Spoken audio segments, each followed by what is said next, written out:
Well, the head ball coach and number one Gator of all time has chimed in on this Georgia-Florida game. Talking with Paul Feinbaum yesterday, Steve Spurrier, who has been around the block with Georgia probably more than any other head coach in the school's history, had this to say about Georgia. They're a strong, powerful team that obviously can play defense. And this is where it got kind of interesting. Now, I want to preface this by saying, if you do not recall the 1990s, Florida was clearly the team of the 90s in the SEC, winning one national championship, playing for two, winning the conference championship in 91, 2, 3, 4, and 5, and 6. Now, they may have gotten, 91, and then 93, 94, 95, 96. And then they lost, obviously, to Georgia in 97, which knocked them out. Alabama winning it in 1992. Those two teams clashed quite a bit in the 90s in the SEC championship game. And Spurrier had this to say about the Dawgs, this year's Georgia team and the 1990 teams at Florida.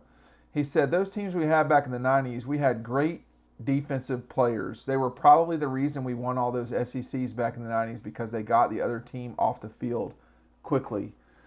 And if you look at Georgia and the amount of 3-and-outs that they have this season, it's a lot. I mean, they are really getting people off the field.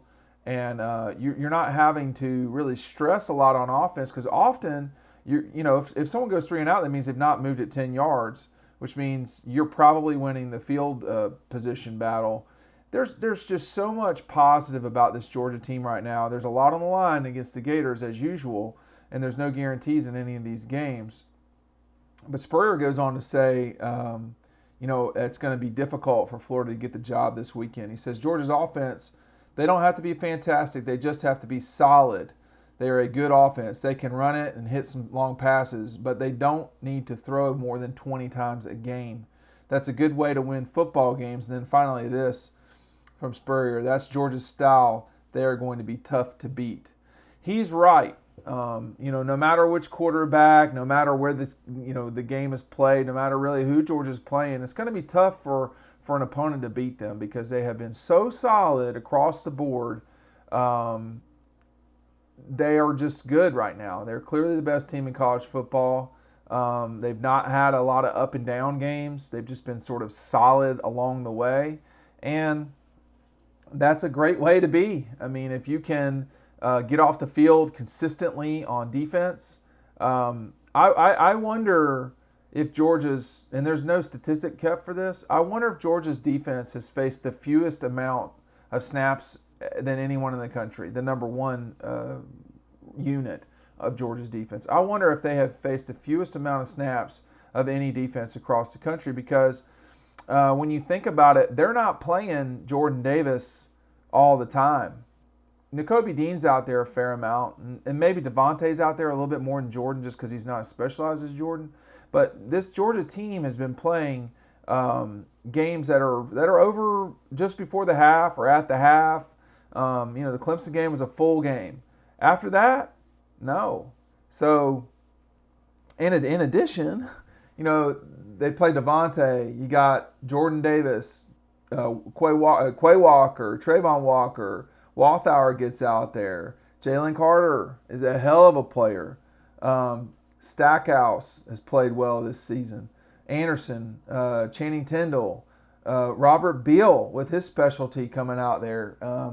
They just have been really good up front, and that's helped a secondary that has not gotten a lot of fanfare, but is a really good secondary as it turns out, even with the injuries back there. I mean, Chris Smith is, I think, coming back for this game. I need to make certain that's right before I say that. But you got Kendrick and Speed have both played well.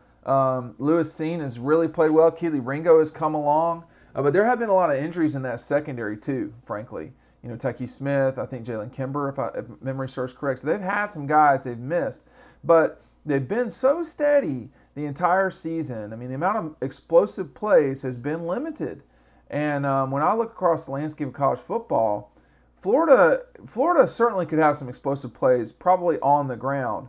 But that's going to be hard to come by against these Georgia Bulldogs. There's just the gap control is there. If you know what gap control is, it's when a defensive lineman doesn't pick where he's going. They're not blitzing. They're just staying steady. and they have responsibility for a particular gap or two. But that's hard to run on, and it's much easier to gash people when they're guessing. And you're just not getting a lot of guessing from this Georgia defense. They're playing exactly the way they're supposed to play.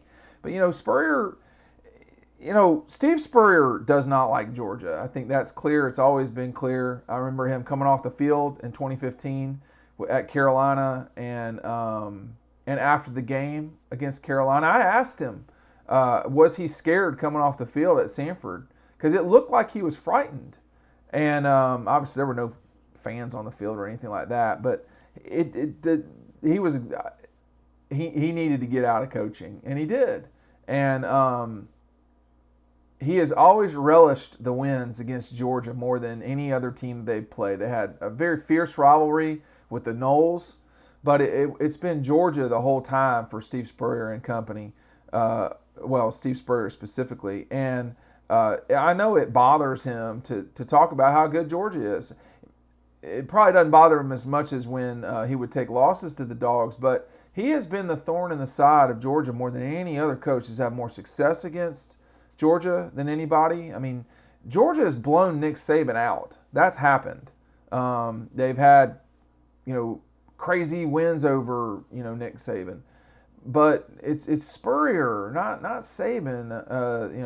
Saban cost Georgia national championships, but it's been Spurrier that has really aggravated Georgia fans through the years, rubbed their face in losses. In 1998, after Georgia went down there and won by 20, they did a reverse for a touchdown up big in the game late against the Dawgs that year. If he could rub Georgia's nose in it, he would. So I know that Steve really means it when he says it.